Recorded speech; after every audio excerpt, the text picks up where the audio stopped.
Oh, hello. Welcome to episode 43 of the Blindsided podcast. Today we're talking about if it ain't broke, improve it. Or some of us have this other mindset, and I certainly did. If it ain't broke, don't fix it, leave it be. But we're going to talk about how that can move us into complacency, which causes maybe some bad habits and things that we are starting to get blind to. Hi, I'm Charlie Collins, and I am a co host here on the Blindsided podcast, a speaker, and a coach. And hello, Brenda.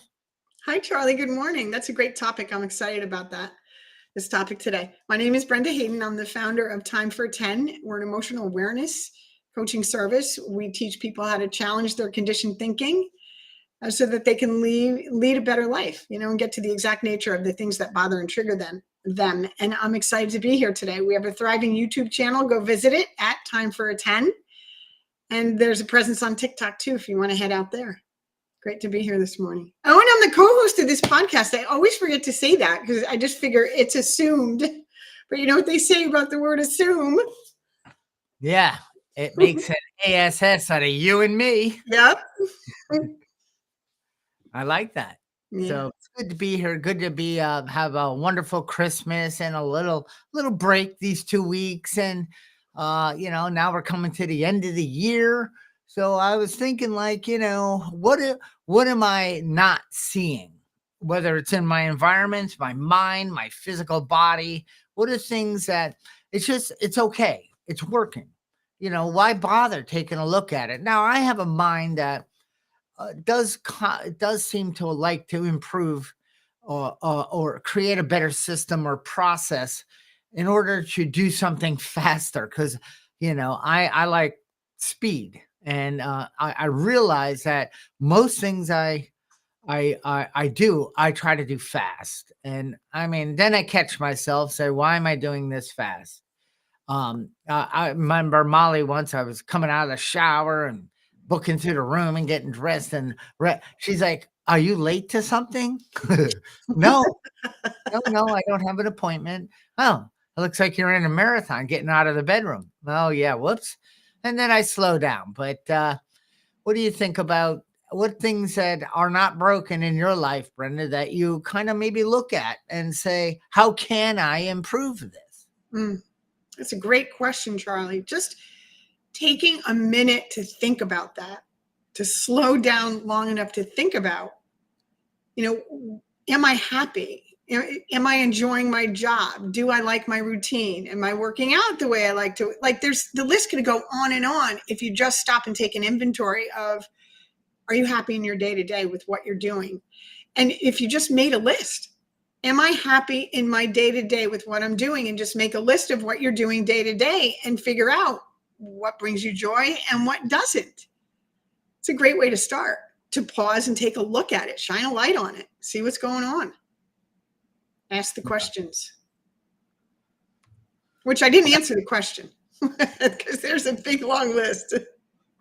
Well, right. And, and it started like the garage. And I put that out there, and I was working with somebody recently on the phone, and, it's like, my garage door opens, right, when you hit the button. And I don't, in the car, let's say, whether I'm walking in, driving the tractor in, doing whatever, but, and the door opens, not broke. And that's great. And there's just enough room for the car, but it's a mess. And there, could walk around things, or maybe something you hang on the wall sticking out a little far and you bump it with your shoulder. And, subconsciously you're taking a look and you're like, I really got to get this cleaned up. And and that's it. And it's like, because that environment isn't serving me. It's irritating me a little. And I hold that in. And the more I do that, I'm going to do it someday. That's a form of, we step into complacency, which then forms a habit, which then it's like, we just carry that throughout the day. So if you're pulling in the morning, or you're coming home from a long day, and you're just and think of the garage as your bedroom environment, your family room environment, your kitchen environment. What what is it that you go to open a cabinet in in your kitchen and go, I really got to organize these pots and pans because I get frustrated trying to find what I need, and so it's not broke, but it is possible to improve it. And what's on the other side of that improvement is amazing. Yeah. Yeah.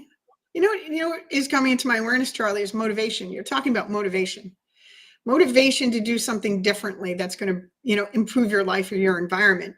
And I think one of the things that I've been guilty of when I have a garage type,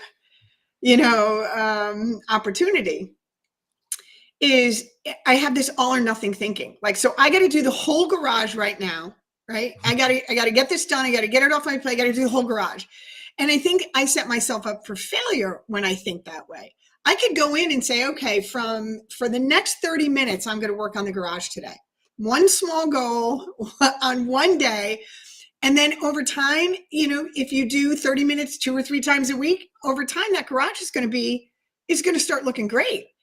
Right. And it's about setting a small goal that you can achieve. For me, anyway, I set a small goal that I can achieve because that is a strength of mine, by the way. And one of the things I was fascinated to learn at Columbia is there's this company called the VIA Institute, and you can go on there and you can take an assessment and it'll tell you what all your strengths are. And it'll also tell you the things that you're not so strong at.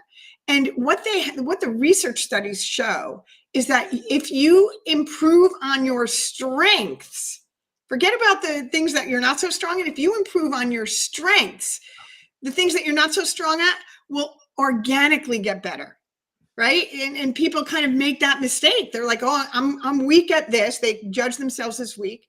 I'm weak at this, so I'm going to focus on making that better. You're not really good at it. So just accept that you're not really good at it and focus on what you're good at. And that's going to rise on its own. So the same thing with these like circumstances in my life that are garage-like circumstances. I can set small goals on a regular basis, which requires discipline. Stick to those small goals. One of the ways I do that is by writing it down. I set an intention to do it. Michael Beckwith says that this country has intention deficit disorder. So I set an intention, and then for that one day, not for the week, for the day when before I leave the house. And then I make that happen. I discipline myself to make that happen. What do you think about that? I like the intention deficit disorder. Yeah, me too. I love Michael Beckwith. Look him up. He's great.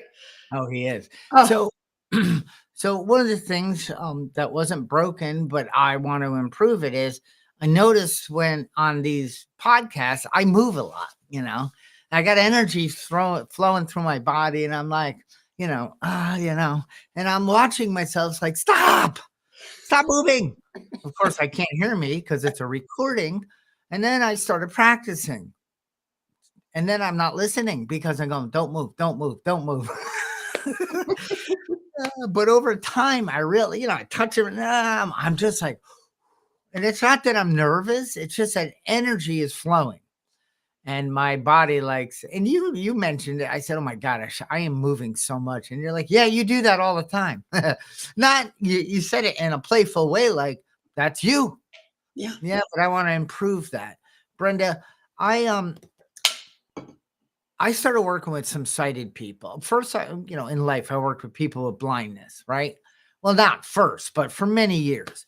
And they got a bit of an excuse. I mean, please don't use it. But, it could be, if it ain't broke, I don't need to fix it. They take the simplest, the easiest path. They try to organize their lives to work with a vision impairment. I started working with sighted people. I went, oh my gosh, they have the same blind spots. They have the same struggles. I just thought blind people only had certain ones. And I realized sighted people too, because we don't see with our eyes. We see with our brains. And if you have, it could be a mind environment, a body environment, a physical room, home, work, any type of environment that kind of pulls you away from being at your best self, it just take a step back. What can I do? How can I to improve this? And like you said, me too. Oh my gosh, I used to go to do the garage. I pulled everything out. It's in the driveway. Yeah. Everything. Yeah. Bother me, don't talk to me. I Yeah. am not warm and fuzzy. I am now. I have overwhelmed myself. I Yeah. mean, we're talking now. It's time to scrub the floor with the power washer. But let me paint everything. Let me fix it perfectly. Now it's getting dark. I'm trying to get everything back in, and I am exhausted. And I might have, one screwdriver's out of place. I'm irritated. Like, it's like I really had to take a look at that, because maybe it's not broke, it's working, but it's not working for me, Right. and that's what's important. I started realizing, let me just do this section. And here's the great part. Something is that, and then celebrate that. Stop, start, stop, celebrate. You did it. You cleaned it. It feels good. It looks good. Take a nice breath and go. Leave it alone and come back to it. Mm. That's beautiful, Charlie. And for me, that's the part I forget. I didn't even mention that. Celebrating it. Celebrate it. Celebrate it. Celebrate it. Celebrate. And I think that's so important. It's so easy to focus on my garage is a mess, my bedroom's a mess, or this is something I really need to address, or I can improve on this. And then we do it and we don't congratulate ourselves Right. for doing it. And that's really important, to celebrate the small wins. Let me check the chat here and say good morning to our regulars here. Hi, Kate. Hi, Trish. It's good to see everybody here today. Thanks for joining the morning podcast. People are coming in a little bit late. It's scrolling down, but good morning to our regulars. We're glad you're here. We appreciate your loyalty coming to our podcast today. So if it isn't broken, don't fix it. There's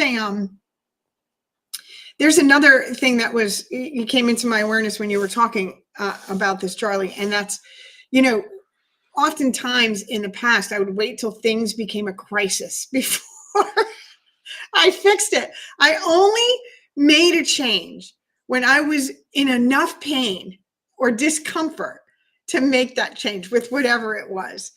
And there's so much drama that happens in that period of time, from something comes into my awareness that I know I could improve on that would make my life better, right? And I put it off and put it off. And then it becomes a crisis where now I have to do it, not to make my life better, but to resolve a problem. It's become a problem. Has that happened to you? Oh, yeah. Oh, yeah. Mm-hmm. Oh, yeah. If it's in your awareness, it's in your awareness for a reason. Yes. Yeah. So don't shelf it. No, don't.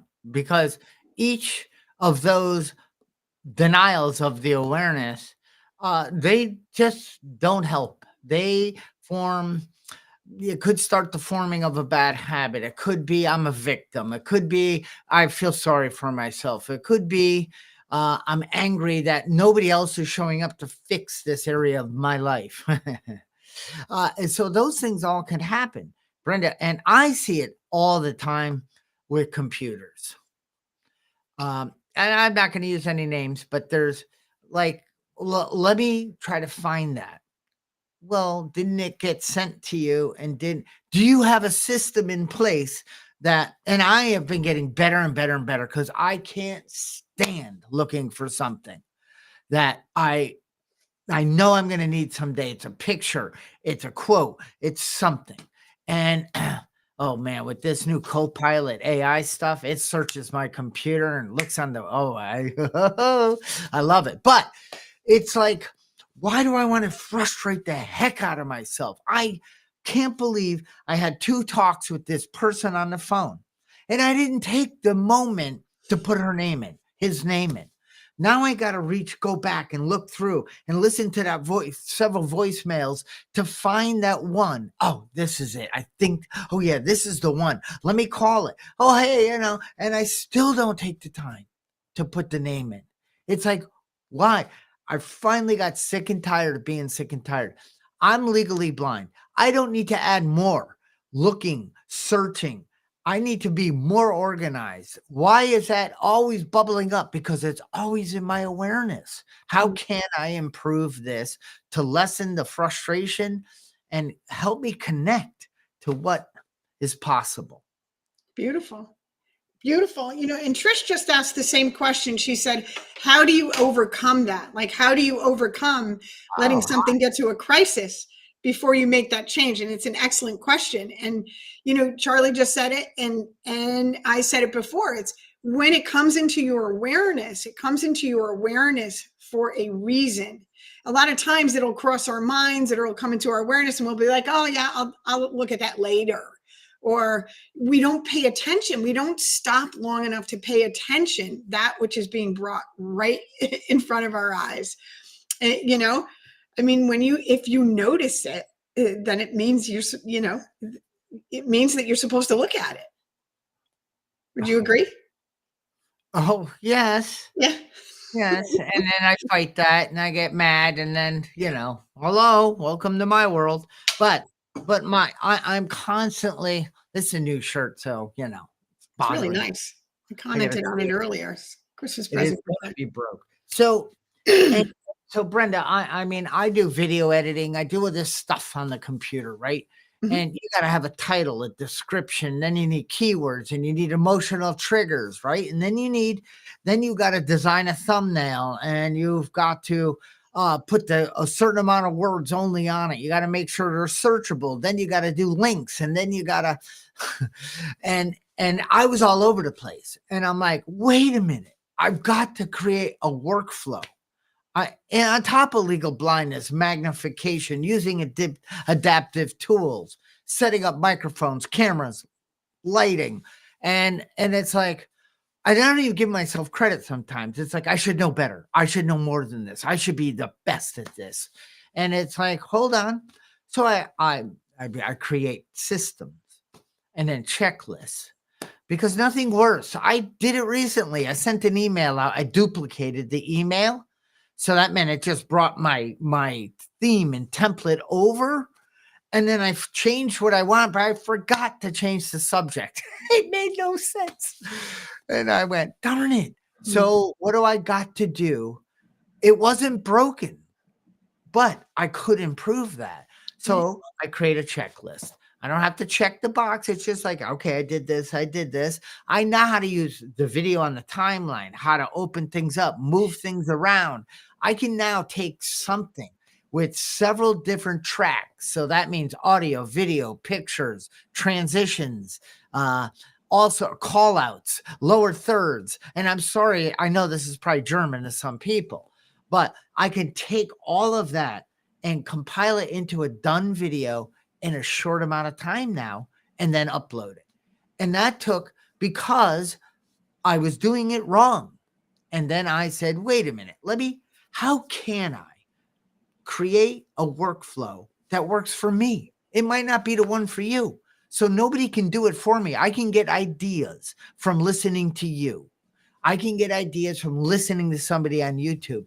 But then I got to take those ideas and say what works for me. Absolutely. And I'm glad you said that, creating a workflow. So there's two things. And this also goes back to Trish's question about, how do you do it? You pay attention to the level of discomfort that you're feeling about the circumstance, right? That's in your awareness. Because it's not, look, if you don't address it, if you don't do anything about it, if you don't make a positive move, right? The level of discomfort is only going to rise. So you can pay attention to how that level of discomfort is rising and then pick the time you want to do it. Do you want to make a change when you're in crisis mode and you're forced to make a change? Or do you want to nip it when it's, maybe down here a little bit more? And you said create a workflow. And workflows, whether it's workflowing your day or workflowing when you're going to post. I do, I have a thriving YouTube channel. I have a thriving TikTok page. I've got to constantly be posting to keep my audience engaged. Like I workflowed those things so that I know I can actually schedule posts to go out when I want them to go out. So workflows are really, really important. And the third thing you mentioned is asking for help. I mean, I forget often that I don't have to do anything alone. There's a whole slew of people I could turn to. I could go to YouTube. I can go to friends and family. I can go to people that I know are experts in this field and ask them questions. I could listen to a podcast. I could take we offer, workshops. I could take a workshop on how to do it. Or we will be offering workshops. We have a couple designed. We haven't put them out there yet. We're working on it, right, Charlie?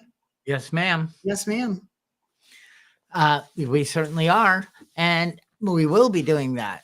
So I wanted to something happened. So 2025 is right around the corner, right? And if you want to ignite the light inside, the light of insight, of innovation, of inspiration, of gratitude, of because you want to move away to stuff that pisses you off, that you get frustrated about. You want to move, like my studio is meticulously thought out, cable routing, and because I don't want to get frustrated. I learned way back, Brenda, in the motorcycle business, right? I started learning motorcycles more than because somebody would walk in, right? And they would say, "Oh, does that ZX7R have 4 or 6 piston calipers on the front brake?" And I'm like, "It has a front brake, yes." What? Calipers? Oh my gosh, my customers knew more than I did. Now, I could tell you the price and your monthly payment, and let's close the deal. Yeah. But then I said, "Oh, it wasn't broke. I was doing decent on the floor selling." But I realized if I wanted to raise my confidence, ignite the light inside of me, and get motivated, inspired, and not go, "Oh, here comes another customer.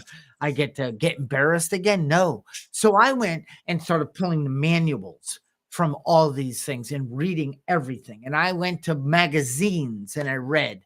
And I went to there was no websites too much back then, and I started going, "No, this one has 4 piston caliper, which when that pushes on the brake pad, that gives you an extremely good amount of consistent, even braking. So this bike stops much quicker than this bike. That's why it's called a performance bike. If you're looking for, and I started understanding because it wasn't broken when I was doing okay, but I wanted to be the best, not the best competitively, because, to the other people in there, I wanted to thrive, in my job. And that's what it took was, I was getting those little inner promptings. Hey, maybe you should study a little more. Maybe you should look at, and I get them still to this day. The door of willingness for constant, never-ending improvement hasn't shut in my life. Thank God. I love that, Charlie. You were motivated to do it. What would you say was the number one, or is the number one barrier to actually taking action on a garage circumstance for you? Too busy. And I formed my body. As soon as my mind says, my body says, "No, you got other things." You know what I mean? There's a disconnect. I'm not synergistically, I don't have the experience, Brenda, or even more. Each experience in our life creates an emotion, right? Yes. So the experience of me going, "I don't like this, but I can get into the house." Now, my garage is very clean. But I know people's garages that aren't. And I've been helping my buddy with it, saying, "Come on, let me help you. Let's get this. Trust me, you're going to flourish because you're carrying this garbage throughout your day." Yep. But anyway, so I had formed a habit around the comfortableness of being irritated, sadly, because we'll form habits and we will get connected, addicted to emotions. So each experience throughout our day creates an emotion, right? Absolutely. And that emotion, it doesn't need to be good.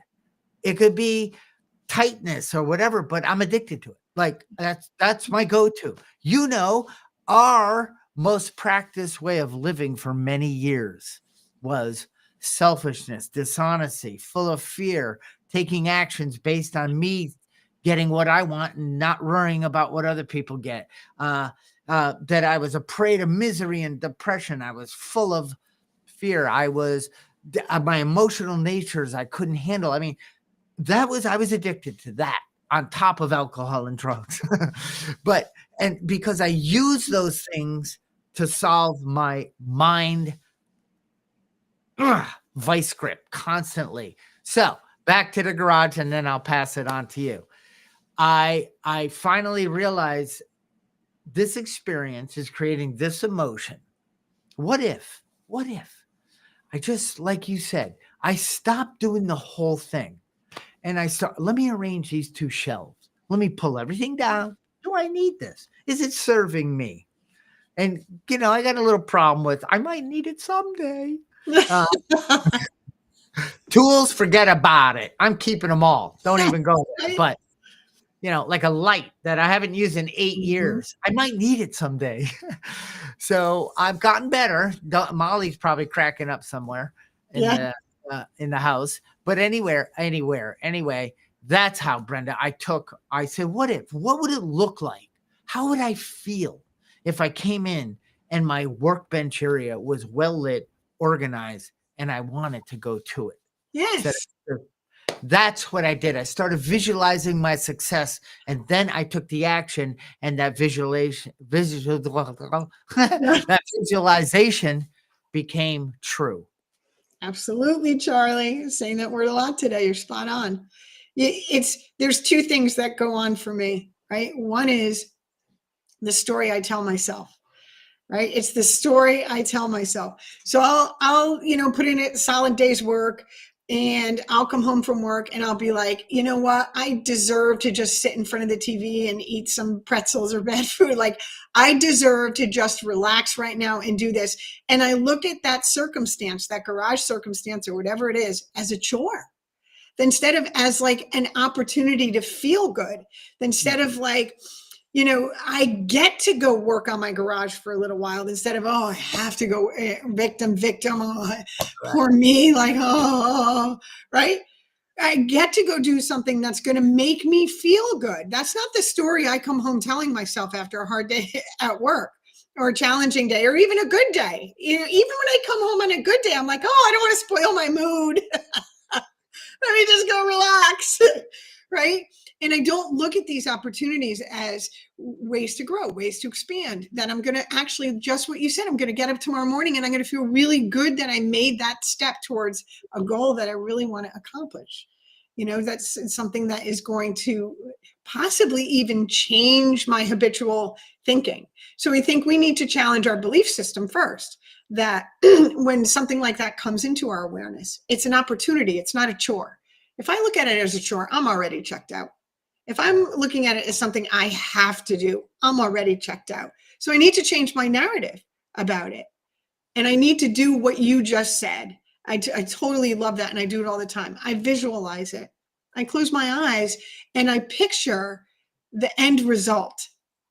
And I picture what my experience will be like with the end result as if it's happening now.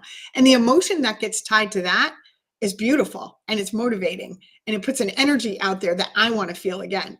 So even if you just do 5 or 10 minutes a day on the garage, that is the energy you're going to be experiencing. Like, woohoo, right? Woohoo. It's a good energy. Trish says, thank you for mentioning Copilot. I don't use it. I'm going to try it out now because I'm not very organized when it comes to my folders and stuff. I often am finding myself searching for stuff. Yeah, and that's if you like taking the time and getting frustrated and saying, I forget where I put that, let me search. It's not on that drive. If you enjoy that, then continue down that path. Yeah, no thanks. I want to break my computer when I start doing that. And it's not my computer's fault. It says, hi, I'm here. I have different areas for you to build a wonderful business and life within me, and I will manage it. And I hope you have your backup drive going. And it's like, we know better. We know we should back up our computers. Now with all the cloud storage, I just have it going there and whatever. So, But back to the visualization. Stephen Covey in the book, 7 Habits of Highly Effective People, is where I learned to begin with the end in mind. My end I always began with was failure, was Yeah. lack of success, was lack, was scarcity, was poor me, was I'm never going to be able to, was I'd only have a high school degree, I'm legally blind. So that's what I began. The end in mind for me was not good. So what did I produce in my life? What did that vision give me? Alcohol, accidents, uh, poor me all the time. So then I'm coming out of that denial, that closet in my mind, that jail I built, right, Brenda? Because I don't know it's broken. So I'm certainly not fixing it. I don't know. I just think I've gotten a crappy hand dealt for life. I believe that. You said challenge that belief. Is this really what the creator, my higher power, wants me to have for a life? A life of suffering, a life of blindness, and a life of barely being able to make it? Absolutely not. That's what I created. But I didn't do it on purpose. I did it because it didn't seem broken. It just seemed like that's the best it was going to get for Charlie. And then one of the first books I read, on top of getting well from my alcoholism, okay, I said it online, like I care, I wrote a book, is The 7 Habits and he explained what beginning with the end in mind does in our body, in our minds, and how we then will move towards that because we already see it, we already feel it, we already smell it, we already taste it. Okay, maybe not taste it unless you're baking cookies in your mind. Whew.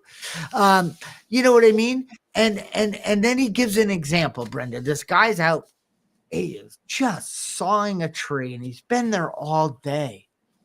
And now the guy didn't begin, he just went out. I have to cut this tree down. You said it earlier. I'm a victim. Life sucks, but I got to get some wood in the house to heat it.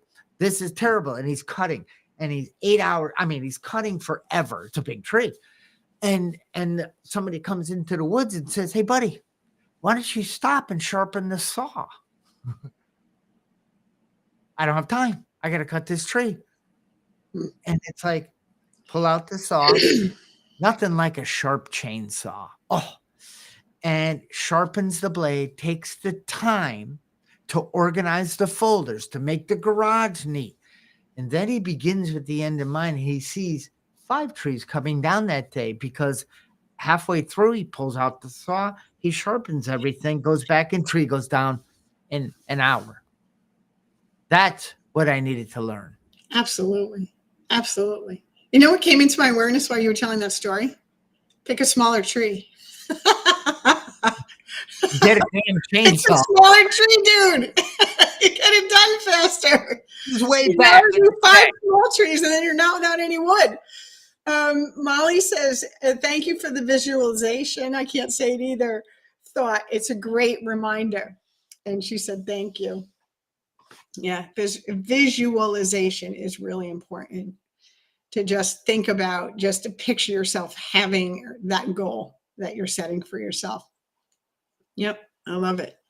So my mind's completely blank in this moment, Charlie. So good. I just wanted to tell everyone that we are streaming on LinkedIn, on Facebook. We are streaming on 2 YouTube channels and one other one that I always forget, but whatever one of those platforms are.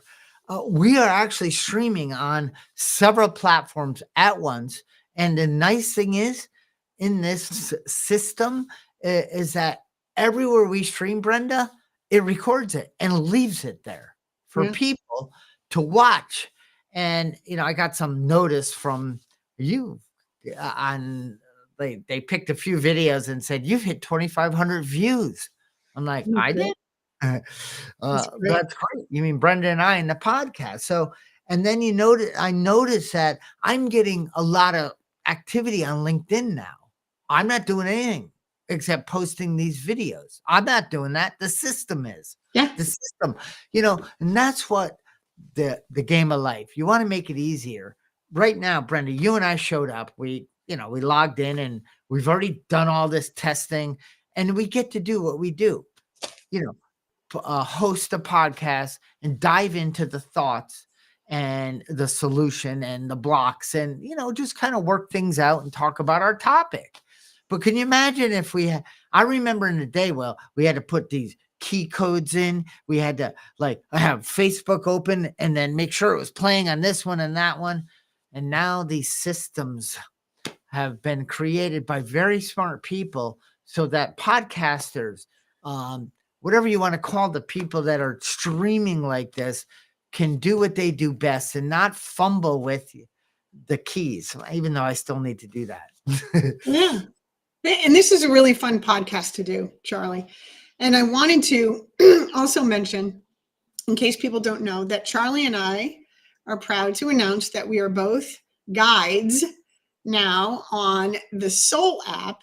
The Soul app is the #1 downloaded spirituality and mental health app on Google and Apple Play right now. And Charlie and I have onboarded as guides, which means coaches on that app. You can book with us.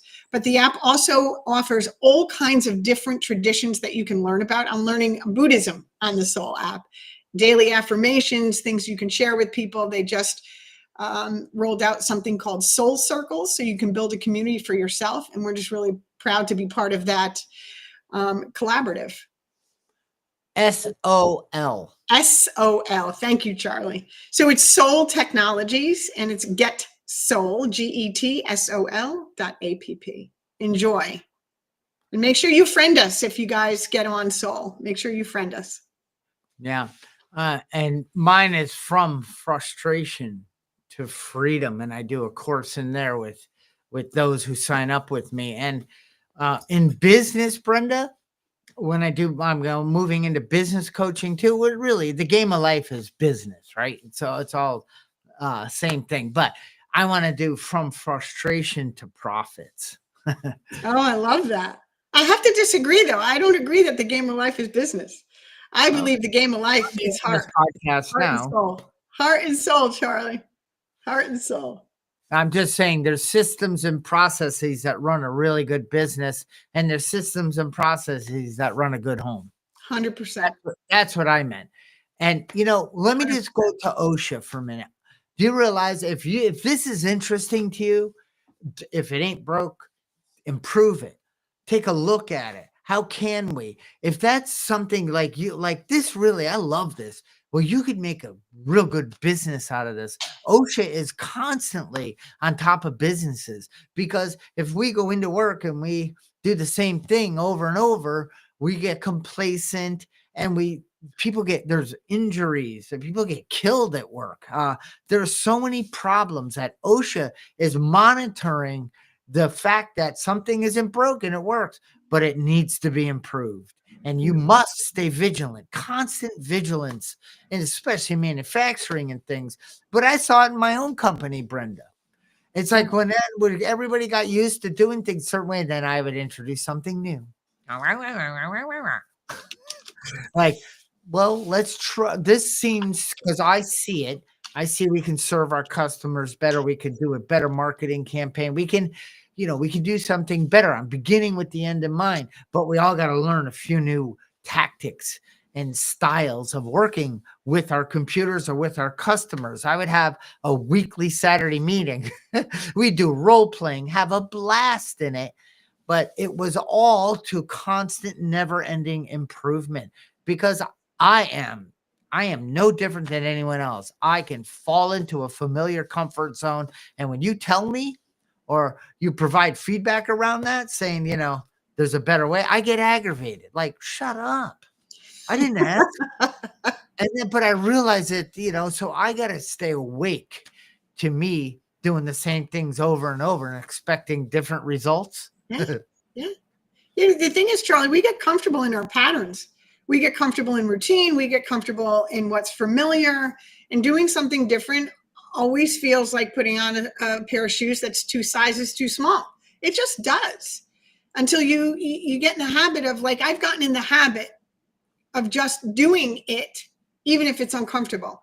I mean, I ended up, and you were here for this, this part of my life. I moved an hour and a half away from where I've lived for 20 years to get away from an individual, right? And to be closer to work.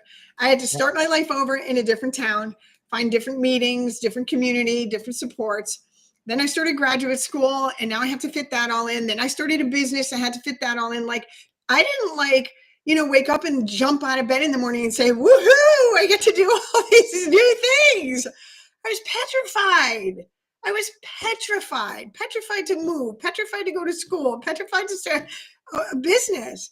And I, one of the greatest tools that I learned was to ask questions. What is that feeling here to teach me? That's all feelings are there for, is to teach you something. It's not, so I learned how to embrace them and I just ask the feelings questions. If it's fear, I literally close my eyes and say, hi, fear.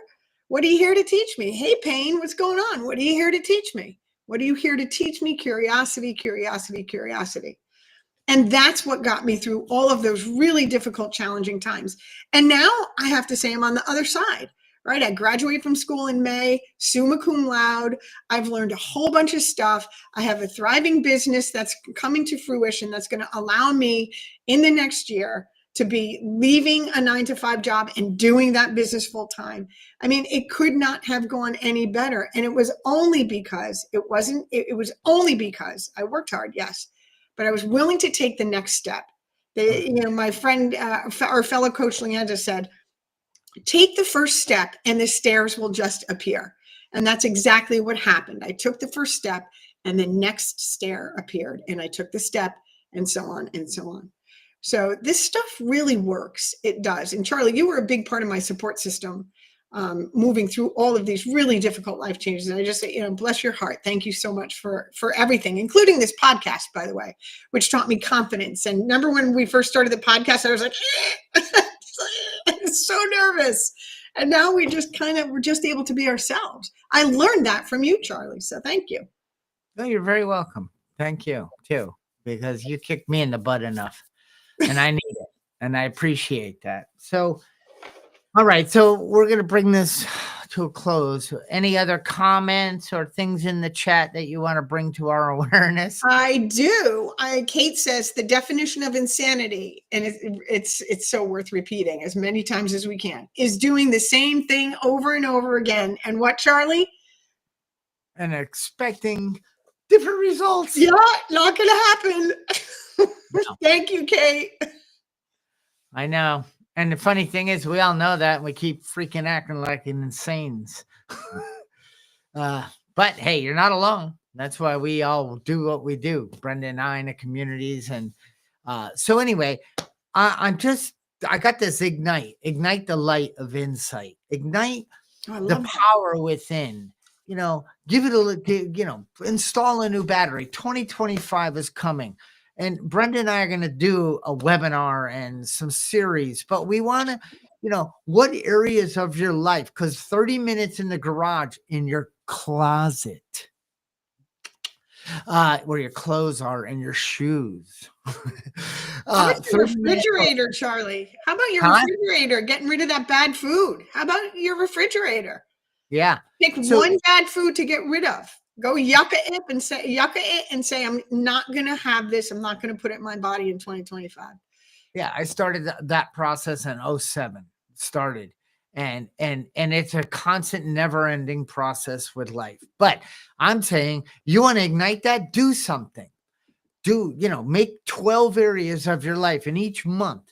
Trust me, trust us that this light will grow and get brighter. And you'll get more dopamine and endorphins, and you'll feel, because, I got the side of me that gets knocked down. I'm not, I get it. I practiced one way of living for so long. That way of living, which is feeling sorry for myself, to boil it down, wants to come back. I don't get it, because right now I'm jacked. I feel wonderful. I love doing this. It's like, okay, great. So we got to keep doing. Yep. Every week. Here we go. All right. So, Brenda, any last closing comments, words of wisdom? Happy New Year. Don't drink too much. I won't. I won't drink at all. I'm an alcoholic too. But Happy New Year. Yes. But let's all ignite together. Those of you that keep coming, let's bring in somebody new. Let's help somebody. Let's appreciate somebody today. And don't forget to visualize. Begin with that beautiful end in mind. And trust me, the steps will appear as you move towards it. Yeah. Challenge your thinking. Challenge your thinking. Challenge your thinking. And of course, please go ahead, like us, subscribe us, share us. And, it's amazing. Like 70% of people that watch YouTube videos don't like or subscribe. And that's okay. I'm not here to judge. Just like and subscribe to ours. Yeah. Do the right thing. All right. Goodbye, everyone. Thank you. Have a great weekend. Happy New Year.